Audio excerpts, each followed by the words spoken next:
Korang nak tahu tak macam mana saya buat model ni menggunakan 3D printer? Dan ada kejutan sikit dekat dalam dia.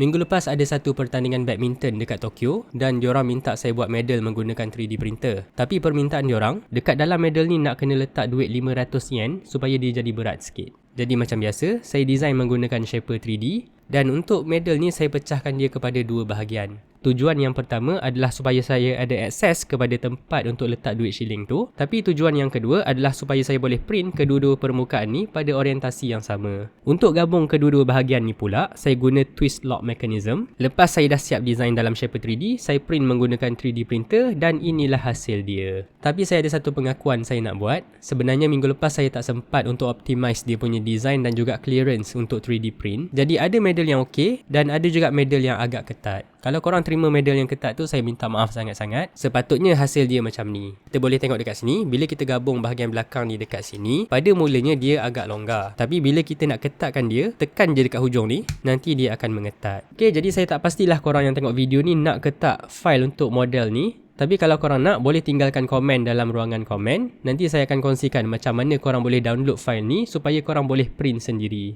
Dan kalau korang nak gunakan Shaper 3D macam yang saya gunakan dalam video saya selama ni, boleh tekan link dekat bio saya. Dekat situ korang boleh download Shaper 3D versi yang percuma. Okey, selamat mencuba.